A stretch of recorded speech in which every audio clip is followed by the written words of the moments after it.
Oi, oi. Weekend racing is here and the weekend racing is certainly ramping up. Next weekend, we've got the November meeting at Cheltenham. That's going to be an absolute stonker. But for now, we can focus on some really good racing on both sides of the sea. Down Royal's got a decent 2-day festival. I'm recording this on the Friday, so we won't know what the results are of that just yet. But I'm going to do the Saturday preview.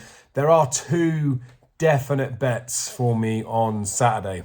I'll talk about like a new betting pattern and the way I want to get stuck into a few horses. These are probably much more of, I'm having a bet, more like an old school thing. Like I think they got a chance. I'm not so fussed about backing them to look to trade or anything like that. Like I'm going to have a bet on a couple of these horses. 10s and 14s, I think they are available at the moment. It might be 9s and 14s, but a couple of big price ones for Saturday, and then I'm going to record the Sunday stuff once the decks are out for Sunday. So kick off with Aintree. We're going to do Aintree, Wincanton and Down Royal, and then I'll tell you what I fancy all of them. I'll be as quick as I can. I'm going to try and keep this concise, not waffle about too many of them, the races that don't need to be done. But I do want to give you my thoughts for the things that I'm looking for, because I know some of you like it. So as always, I appreciate your support. If you could please drop a like on the video, it takes 2 seconds. If you're not already, please do subscribe to the channel, and please do let me know down below in the comments what you fancy this weekend or your thoughts on what I've picked. So kicking off with Aintree, alphabetical order. It won't be because I'm going to go Wincanton next. We've got a novices hurdle to kick off, 12.26. Now, this is a race that's pretty tidy, to be honest with you. Henry's friend for Ben Paulin, course and distance winner, and absolutely bolted up. Didn't really beat much in the race, but can only go and do what it's got to go and do. Grey Dawning for Harry Skelton, Dan Skelton's been pretty impressive in a couple of bumpers. Got a race pace rating of 123 on his last bumper at Weatherby, which is a pretty notable mark, to be fair. But when we go down a little bit further, we've got Fortunate Soldier for Ollie Murphy, Sean Bowen. And this horse beat a horse on its last point-to-point, American Sniper, who some of you may or may not know won at Chepstow this week when he beat a well-fancied rucker Evan Williams horse. Great ride from Tommy Scoo for David Pipe. This horse beat it by 6 lengths, so make of that what you will. He does get a 4-year-old's allowance in this race as well, which could... it won't prove massive, but he's going to get £1 from the older horses, and then he gets a bit more from horses that have actually already won a race. Then there's a horse down the bottom for David Pipe and Tom Scudamore, Man at Work, who fell behind Barry the Butcher. So in that race was Croke Park as well. These horses are well fancied and well regarded as top horses. He was staying on a bit, I think, to be honest with you, in the point. There's not too much because it's too far out to see what would have happened, but he's still got a racing pace rating of 85 considering he fell in a decent point-to-point. So he looks like he could be above average. Proper race just for watching, but I think there could be some future winners out of that. And if anything goes and dots up, I would say it's fairly useful. Potential qualifier after this, I could always talk about these races, and I think everyone will have an opinion in it because there's so many horses of name and of note that we would have been affiliated with at some point in our life. Jericho Rock, you would say that this is a prep run going towards the Coral Cup, but considering it's not going to affect his handicap mark, he can go and do what he wants, can't he, really? Sabah's always there or thereabouts. He's a biggish price, but wouldn't be a race that I'm interested into having a bet in, to be honest with you, and not really so fussed about watching it either. Novices handicap chase after this, pretty tidy on, to be honest with you. You can make a case for a few of them within here. Rioja, Dr. Ken ran behind Gelino Bello at the October meeting of Aintree last season. The way they're weighted, Dr. Ken should get fairly close to Rioja. We'll have to just see how they go. Bow to Greatness, I think, should be a better horse over fences, but just looks, again, another tidy race, one for watching, and I think there could be winners that come out of that. On to the Grand Sefton and on to the first bet of Saturday. I wouldn't typically want to get stuck into anything in this race, but there is a horse that was entered somewhere else, and I was going to be looking to potentially back it if it ran somewhere else. It hasn't, it's come here, and it's... that point's barely relevant, I think, but I like this horse. I like to catch him early on, and I think he's got a bit of a squeak. So it is a tricky race, the Grand Sefton. There are currently 15 runners in here. Of those 15 runners, we have the vast majority of them that are technically out of the handicap, because we've got 2 for Gold in the race, who's putting loads of them out. So we've got some horses that are £38 out of the handicap, £16 out of the handicap. So all I'm saying with those ones are, there are a lot of horses here that will be getting some experience, but there's probably 4 or 5 or maybe even more that really are weighted out of it to even run a bit of a race. So with it being a 15-runner race, being it over the national fences, it's going to be extended places to 4, I would imagine, with quite a few bookies. Who knows if someone even goes bigger, but you can always drag the extension out. Anyway, that's sort of by the by. The horse that I like in here is Lifetime Ambition for Jesse Harrington. Now, this is a horse that won really well in that intermediate chase, or beginner's chase last year at Down Royal, beating Beacon Edge. And first time up, Jesse Harrington said that he was going to win, basically. She'd been interviewed about having some success on the flat and said he really fancied him. And I was pretty impressed, to be honest with you.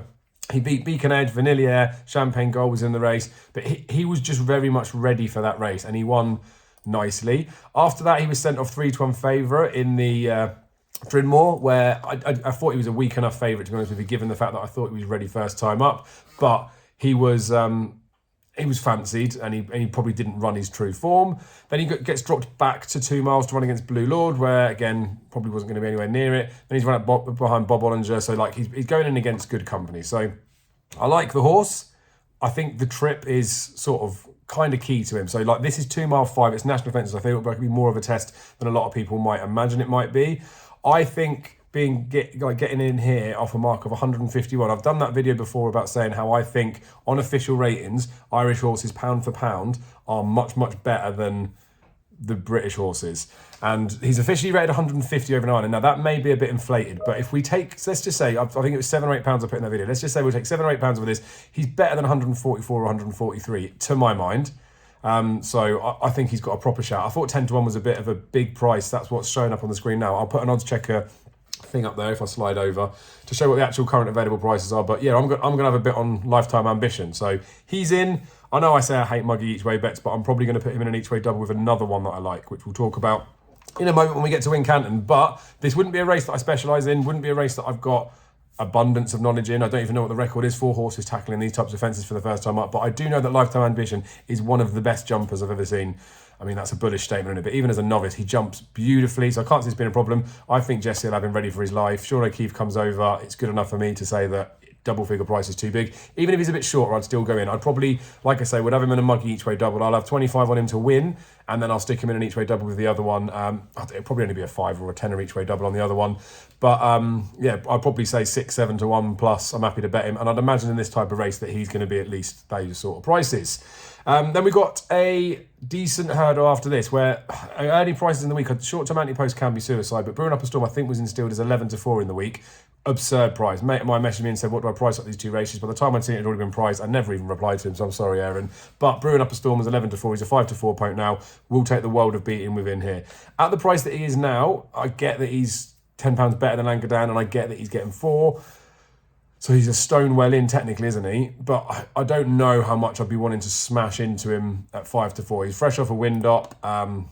He should be winning, shouldn't he? But we all just know with Brewing Up a Storm, he has thrown in a bit of a howler every now and then, and we know he's a horse that's fallen as well. I did that a couple of times. So wins, but I won't be getting stuck into him. He wouldn't be the sort of one that I want to lump. And again, it shouldn't really affect it, because part of me knowing that he was 11 to 4, 9 to 4 in the week will put me off a tiny bit, but it shouldn't. Like he'll win, won't he?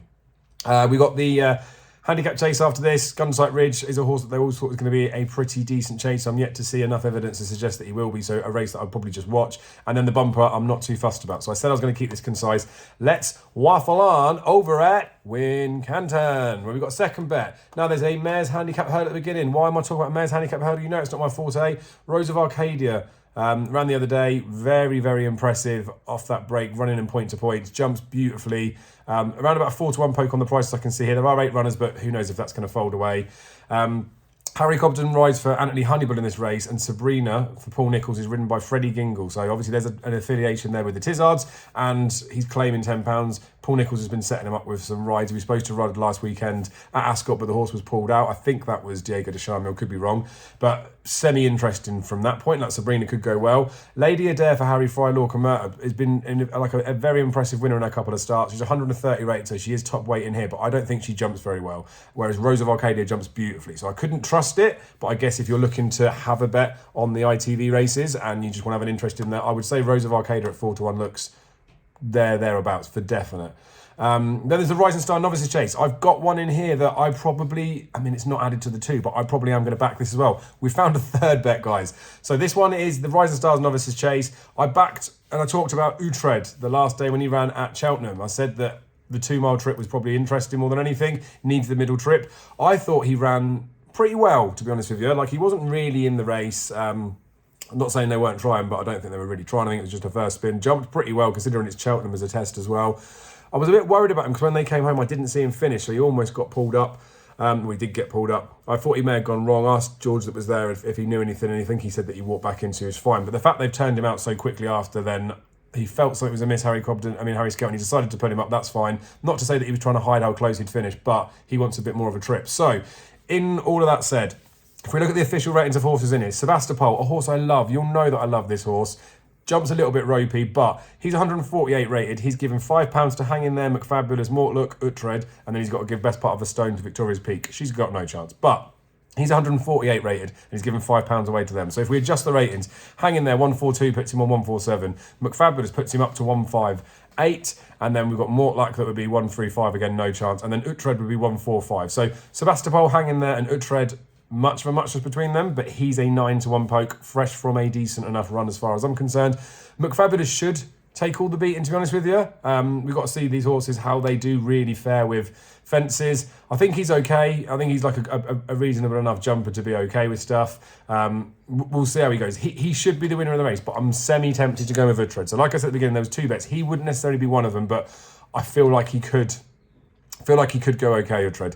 It may be the case that they've got something planned down the line, so it could be another bit of a feeler run like it was at Cheltenham. And obviously sticking in a grade 2, it's possibly more than likely that they're thinking he may get beat, but I do think he's best of the rest. I know Sebastopol's got the experience, but I think Uhtred is very interesting. So I just said there I may have made it into 3rd bet. I don't know whether I'll back him or not, so that's not really very helpful, is it? But he's 9-1 now. Like I feel like it's almost worth a token tenner or something just to see if he goes well. But then are we that desperate to make money, or do we want to just find some information about it? I think he's got a bit of a squeak, to be honest with you. Then the Badger Beers. This is the race I've got. I know we've had some comments with some people that are going racing, so I have found you the winner of this race. I've struggled in the past in this race a couple of times. I've had some that have won. We had Gimme a Copper, who did manage to get up and do the business only just. And Rillo's a horse that I love. You'd have seen that on previous videos. And Froden, I always thought he was underrated. Said that he'd get a grade 1, and he did. The drop down to 158 is very enticing, isn't it? But I'd be more inclined to say that the horse is not the force of old. So, bit harsh, but I'm writing him off. And he's short down the bottom. In Rillo, I love the horse, 9-2. They're making up a lot of the market, and they're horses that I'm not overly sold about. We've got quite a few horses that are out of the handicap again in here. Captain Ord is technically £2 out of the handicap, but still relatively well fancied. The one that I like, and I can't believe the price of it though, is Irish Prophecy for Emma Lavelle and Tom Bellamy. Top price 14-1, and that's generally and widely available. You can get 4 places, 5th of the odds, with lots of bookies. I don't know whether all of them are doing it, but I feel like there's a lot of places that are doing it. Again, potentially, you may be able to get yourself extended to higher places, but I don't know if we'll need that, to be honest with you, because this horse won at the course and distance last year. I think it was distance anyway, but he's got a decent record at Wincanton. If we go through what he's done there, his last run at Wincanton last year was pulled up behind Rocco, but that's, by the way, that's the November meeting. That was in the Badger Beer Chase of 144, where he was sent off at 6-1, okay? He was struggling. They said he was never travelling. They said the race came too soon, and he'd run at Wincanton before. The race at Wincanton before that he'd run in was over 3 mile 2.5, so a little bit further, was off 137, and he dotted up. He won ease down and won readily. Before that, he's won in a handicap hurdle, and he's run there before as a novice hurdler and sort of run okay, but okay, look, it's not saying that he always wins when he goes there, but he's run a couple of times and he's won a couple of times there. Now, if we look at his prep plans for this year and last year he ran at Worcester in a Class 2 handicap chase, which he pulled up in. He ran in the same race this year behind Peregrine Run, and that was it. He didn't pull up, so he ran okay. Then he's gone to Warwick and running the Class 3 handicap chase, which he's running again this year. Last year, he got a racing post rating of 141, and this year we got a racing post rating of 141. Now, he's officially rated 136, which is £4 lower than when he ran in that race last year, so that Warwick race last year. Then when he ran at Wincanton, he'd obviously won, so his mark went up. So by the time he came to run in the Badger Beers, he was actually up to 144. So he's an £8 lower mark than when the race came too soon last year, when he was sent off at 6-1. And I think the horse is as good as he was back then. If you forget the Badger Beer race and the fact that he pulled up, look at the Wincanton run on the 24th of October, which they've swerved with Badger Beer in mind. He dotted up in that race, and he won so easily, he would have won the Badger Beers on that performance. So as far as I'm concerned, Irish Prophecy should be favoured for this race. And I know that sounds like an outlandish statement. So we're going to get stuck in a bit to Irish Prophecy, to be honest with you. It is a big enough price. He's 14-1, but I really don't see past him. With the pulling up thing, I don't think that's a problem with him. Like, I don't think he's a horse that doesn't finish a race. And with the fact that we're getting 4 places, I'm probably going to look at, I know I hate a muggy each way bet. He's the sort of horse where, from a trading perspective, I think I could back him, and then I think I could trade in running to do it. But I am semi-tempted just to go old-fashioned on him, and I am semi-tempted to have probably 25 or maybe 50 each way on him. I need to and ah about that because I do think he should be favourite. I think he's solid.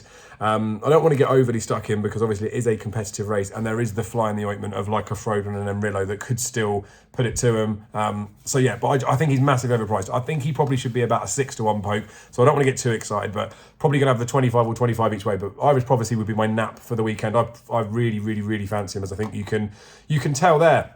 Quickly go through the rest of the Saturday stuff because I don't want the video to be too long. The Unibet Elite Hurdle, So Royal was, I can't remember what price it was in the week, but would have been a bet for this.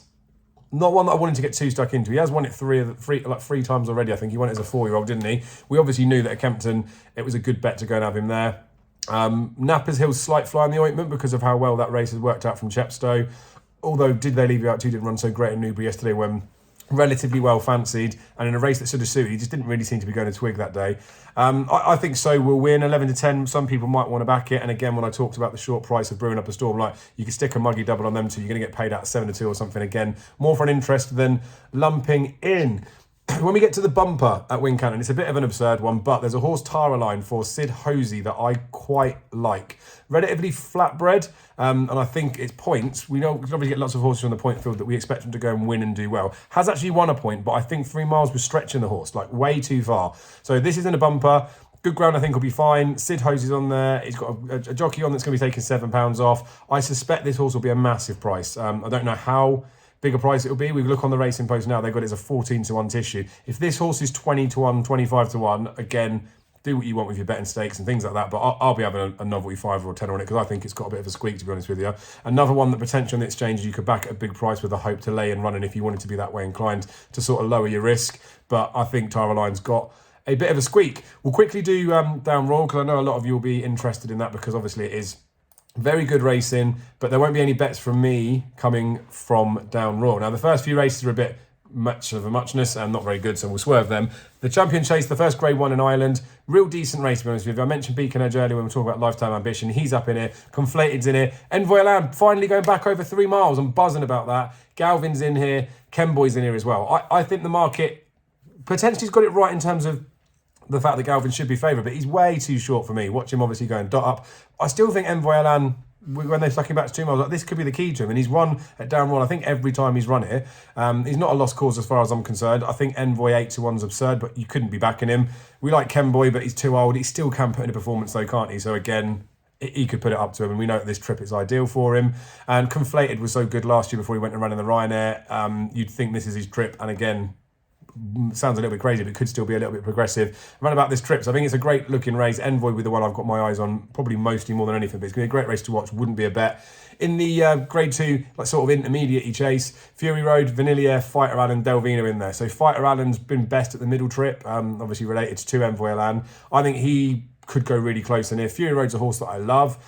He's the best rated, does have to give a stone to Fighter Allen, which puts Fighter Allen right on par. So if it came to a betting perspective within here, I would be looking at betting Fighter Allen. He's a 3 to 1 poke, but we'll have to see. We know Gordon targets this, and we don't know whether Willie's got Fighter Allen fully wound up or not. Markets will advise a bit more on there, but wouldn't be having a bet, but I'd think Fighter Allen could go pretty close. Then we've got the decent bumper, haven't we, where I've already talked about King of Kingsfield in a previous video for Josh. He's now a short 7 to 1 for the champion bumper. Let's hope he does go and absolutely dot up. Honky tonk for Willie Mullins, like I say, from the family of Arctic Fire. Really interested to see how he goes. Been mentioned in the comments, and it could be very much the case that he's put him in there as a bit of a yardstick to see how good this King of Kingsfield is, but fantastic bumper and a great way to wrap up the racing on Saturday. So I was going to split this into 2 videos. I'm going to do this just for Saturday, and then we'll do a Sunday one separately. Be lucky for the weekend. I'll put some sort of visual up here about the bets that I've done.